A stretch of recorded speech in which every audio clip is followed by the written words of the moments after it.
এটা তো জাস্ট শুরু। আমি তো বিএনপিতে মাত্র রাজনীতি শুরু করলাম, খেলা তো সামনে হবে। আমি আমার ক্যারিয়ার শুরু করছে, তুমি বুঝো বিষয়টা, একটা আমার রাজনৈতিক ক্যারিয়ার শুরু করছে আমি এমপি পদপ্রার্থী থেকে। তাহলে আমি কোথায় যেয়ে শেষ করবে তোমার বোঝা উচিত, বুঝছো? এটা তো আমার শুরু মাত্র। আর এটা স্বাভাবিক, দেখো তুমি একটা লজিক মিলাও। যারা এত বছর ধরে ত্যাগ তিতিক্ষা করে রাজনীতি করছে, বিএনপি কে সার্ভ করছে, এবং এত সিনিয়র সিনিয়র নেতা নেত্রীরা দাঁড়াইছিল এখানে সংরক্ষিত আসনে, তাদেরকে না দিয়ে একদম নতুন কাউকে দেওয়াটা এটা কি বুদ্ধিমানের কাজ? লজিক্যালি তো এটা হয় না। সো আমি আমি এটা সাপোর্ট করি ব্যক্তিগতভাবে, যাদেরকে চুজ করেছে সিনিয়র যারা অনেকদিন ধরে কাজ করছে, তাদেরকে আমি অভিনন্দন জানাই, ভালোবাসা। এন্ড আমি বিশ্বাস করি তারা এবং আমরা নতুন জেনারেশন যারা আছি, যারা শুরু করলাম, তারা সব একসাথে মিলেই কাজ করব। এবং এটা it's just starting of my life. আমি তো ছোট মানুষ, মাত্র শুরু করলাম ক্যারিয়ার। আমি যখন চুলটা পাকবে আমার, ধরো আমি ঠিক করে কথা বলতে পারবো না, তখন যাবো সংসদে, সমস্যা কি?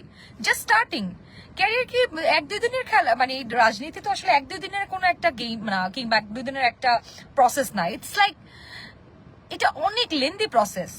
আমার জাস্ট শুরু হইলো। So let me do it in my way. তোমরা আমার নিয়ে এত চিন্তা করো না ভাই, এত কষ্ট পাও না। I will do it in my way. হ্যাঁ, আমি আমার ফেলিয়ারকে অ্যাকসেপ্ট করতে জানি, সেলিব্রেট করতে জানি, এবং আমি ফেলিয়ারে ভয় পাই না। আমি আরো অনেকবার ফেলিয়ার হইতে চাই, আরো অনেকবার ফেল হওয়ার পরে যখন জিতবো তখন ওটার অন্যরকম মজা আছে, বুঝছো? So let me try in my own way. এই সাইডে বুঝছো কি বাতাস বাইরে, মানে গরম প্রচুর, বাট বাতাসে পুরা এখানের গাছের পাতাগুলো নড়তেছে, কি সুন্দর। মানে আমি জাস্ট গ্রামের সিনারিও দেখতে আমার ভালো লাগে। ওকে, একজন লিখছে এমটি অনন্ত, যে আপু নাটোরে আসেন। অবশ্যই আসবো, আমি অনেক অনেক জায়গায় আরো ভিডিও করব। একজন লিখছে তেলটা কম দিচ্ছে। ভাই আমি তেল দিই না, তেলের এখন অনেক ঝামেলা, অনেক লাইন ধারা তেল নিতে হয়। সো তেল তোমরা দাও, যে দেয় তার সে মনে করে সবাই তেল দেয়। নাহলে তো বানাইছো তোমরা, বানা কি বানাইছো না যে আমি তারেক রহমানের জায়গায় রুকায় রহমান লিখতাম?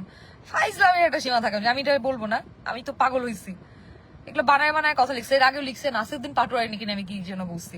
আমি নাসিরুদ্দিন পাটোয়ারি নিয়ে কেন বলবো? আমি তো লোকে চিনি না ঠিক করে। এটা নিয়ে নাকি কি বানাইছে, আমি নাকি তাই নিয়ে বলছি।